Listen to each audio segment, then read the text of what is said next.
Welcome back, dear viewers. You're still watching The Breakfast Show live on Nile TV International. This very special episode fully dedicated to the parliamentary elections taking place in Egypt. The second phase taking place in 13 governorates. The polling stations have opened their doors for voters to cast their ballots in this second phase of the parliamentary elections taking place in 13 governorates. And we're following up closely on Nile TV International on the latest developments for the electoral process. And to shed more light on this topic, we're most delighted to be joined here in the studio by Dr. Sahar Nazmy, a business consultant. First of all, good morning, Dr. Sahar, and thank you so much for joining us. Good morning to you. Doctor, first of all, if you can tell us about your opinion about the first phase and how did you see it, the electoral process? I saw it very much organized. Publicity was so soft and calm. It wasn't that much aggressive. The turnout, according to the statistics, was 29 to 30% of the total targeted population for elections, which is slightly higher than last year's.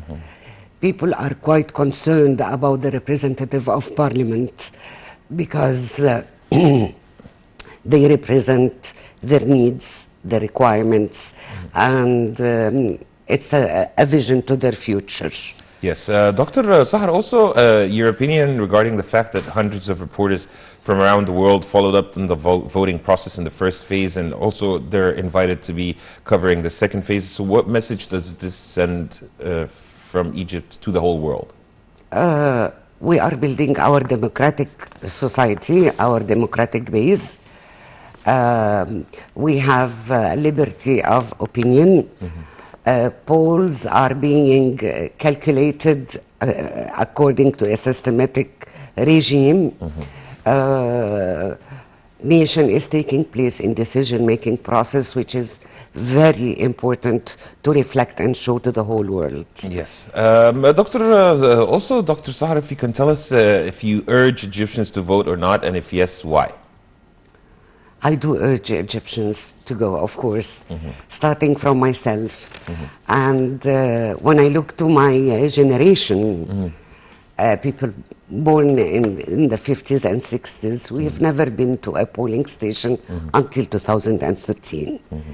Before that, we all thought that our voice didn't matter really. We will not add any value, polling or not polling. But I remember 2013, I was very enthusiastic.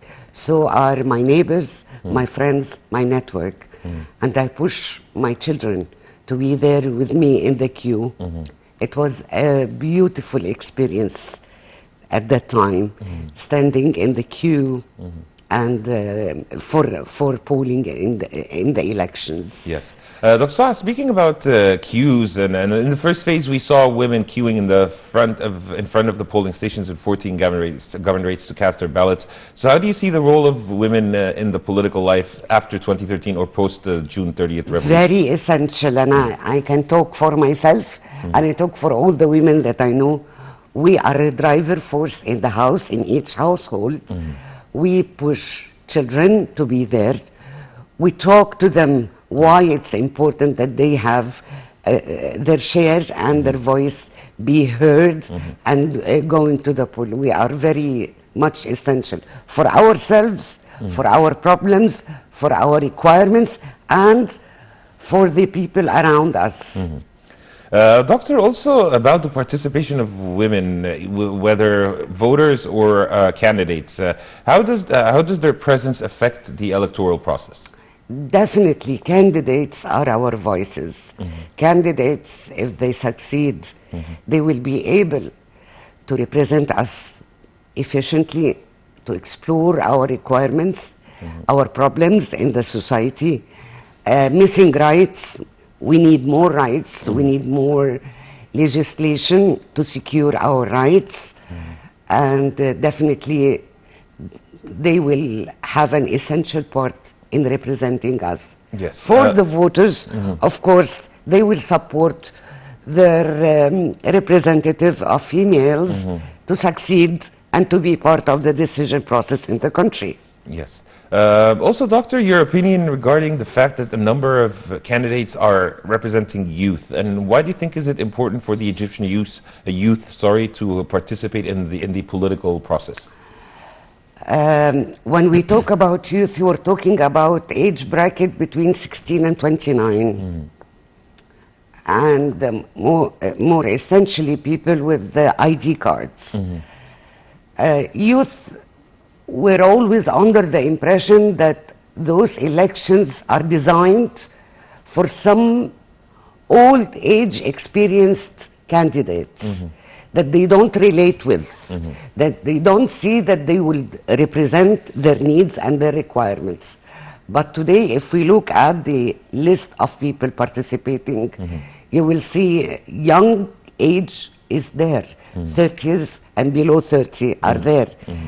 And they are trying to gain a seat to represent the youth. The presence of those people will encourage the youth because they will relate with them, they will identify their problems with them. They can be the right representative for them. So it's not anymore the parliament for old age experienced personnels. Dr. Sahar, how did you follow the vote of the Egyptian expats in the first and second phases, as the second phases was just over yesterday or the day before?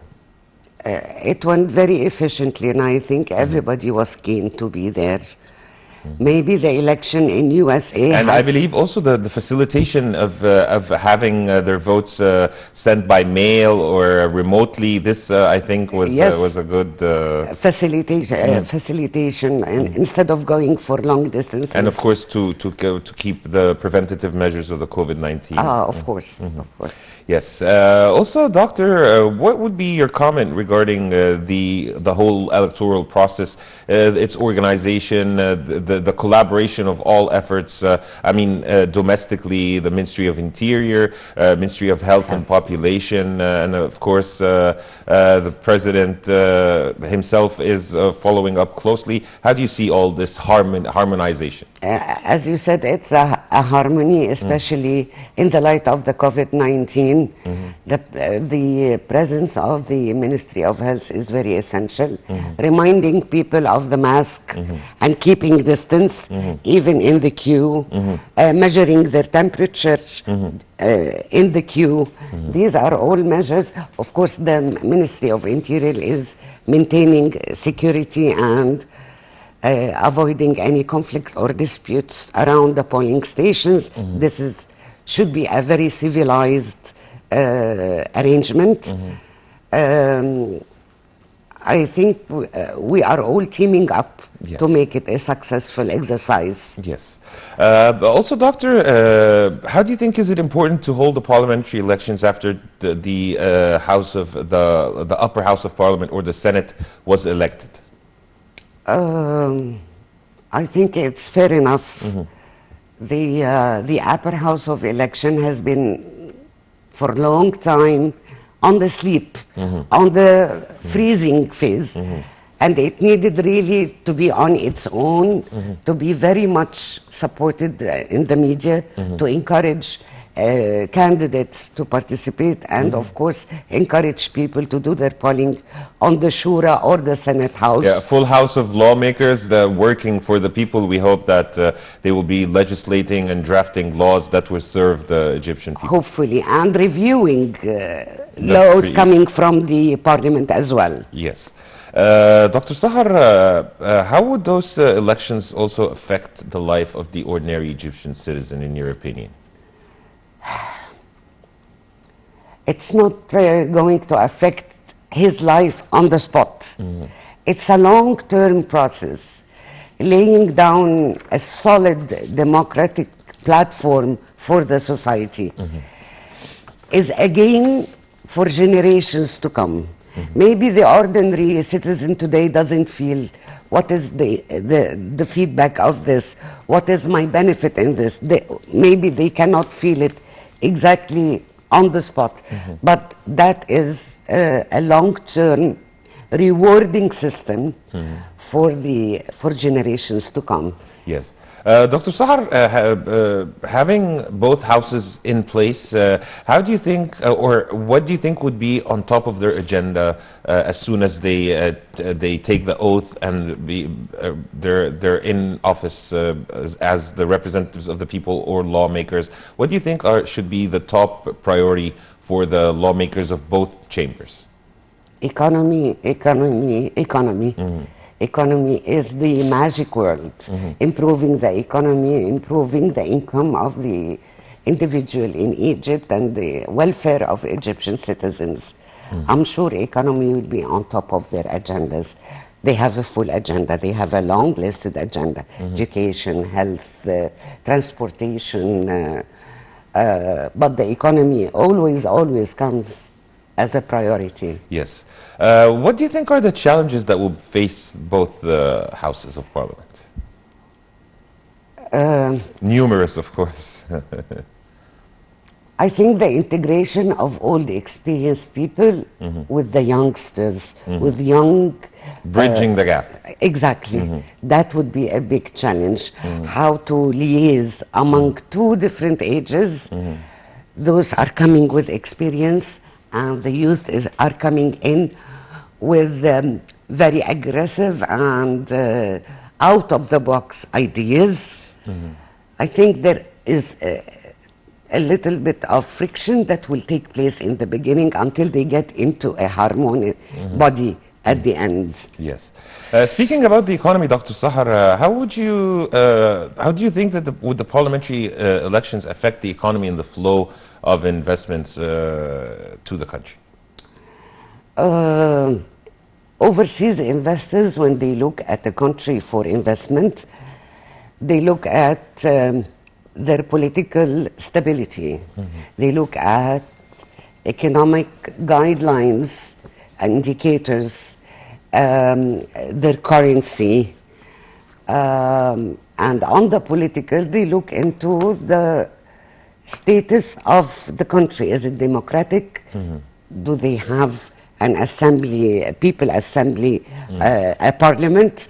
The decision process, how it goes in this country, legislation, what are the type of minds behind laws that would affect their businesses within the country. It's too important, very important to reflect a fresh look of our members of the parliament, of people thinking behind the scenes for the welfare of the country. How about its effects regarding the development of the country? If international investors are happy to be in with the stability of the political scene in Egypt and a healthy decision-making process, that will reward the country and people living in this country with a much more better life and welfare. Definitely it will help in the development of the society. Yes. Also, Doctor, how do you see the keenness of the Egyptian leadership and President Abdel Fattah al-Sisi on supporting and boosting the role of women in the political life? He is our backbone. He has been on the supportive wave and still supporting us till today. I've always saying that we are happy and blessed to have a president that believes in woman power and empowering women. His agenda with all the issues that he has on his table, he never forgets women empowerment and women contribution in the decision-making process. Yes. Towards that end, Doctor, how do you see the role of female candidates in or lawmakers in achieving the goals of Egypt's Vision 2030, and also the role in making the whole world learn about the historic achievements of women in Egypt? Lots of organizations are reflecting and exposing the amount of empowerment that women has gained over the last 5 years. Dr. Maya Morsi is always on the go. Yes, the Secretary General of the National Council for Women. Yes. telling the success story of women, the support of government led by the president for the empowerment of women in Egypt. And I think this has been admired by the United Nations, by most of the international organizations. Yes. Dr. Sahar, to what extent had the legislations of the parliament so far helped in empowering women and developing her role and boosting her participation in development? Being there is really helping us to be heard. Being among the members of the parliament is something that we really cherish, and we feel that this is a first step in succeeding, in being there part of the decision-making process, and it will continue. The second, we had one parliament for the last 5 years, and the second one we have more female candidates into the election, and that means she is willing to give more and to introduce us more into the parliament for better life, for better more empowerment of women. Doctor, whose responsibility is it, do you think, to empower women? The state, the families, or women themselves? Basically women. No one will give you your rights in a golden plate. It will never come as easy as a walk in a park. You have to fight. You have to, first the woman has to ask for and to work for it, to fight for it. Then comes the government. And when I say government, we have the president of this government supporting, empowering women. I believe he looked into her issues quite deeply. And in one of his statements, he said, I will never sign or approve any legislation that women are not happy with. I will always check that they are quite happy with those laws and legislations. Yes, back to the elections, Doctor. It's the polling stations have just opened. I saw queues in the streets so on my your way. expectations for the day? The first day will not be the highest measure for the people encouraged to go to the polling stations. Tomorrow we'll see more numbers, but on my way to the television station I saw queues in the streets waiting for casting their polls in the stations, and I think it's quite acceptable. Yes. Yes, your doctor also would like to know from you, after the electoral process and having the votes casted, do you believe that the Egyptian people will have high expectations from the lawmakers, or they need time to work on drafting laws and legislations and working on drafting laws? I don't think they will need time for drafting laws. I can see from the list of candidates participating in this election, we have lists, seats with lists like 142 List. in lists, yes. And I see individuals, 141 seats for individuals. The combination of the two, I think, will explore quickly what are the issues, what are the right directions. Having the Senate House there, they will look into the details, study details, come up with alternatives and options, issue the laws accordingly. Yes. I think the process will be much more quicker. Dr. Sahar, also speaking about the COVID-19, do you believe that this will be a barrier or will hinder people from going to the polling stations? No, I don't think so. I don't think so. Yes. And speaking about the polling stations and reactions, we're being joined by Nile TV's Nermeen Abdurrahman, who's following up from Mansoura to tell us more. My dear colleague Nermeen, a very good morning. Nermeen, do you have my voice?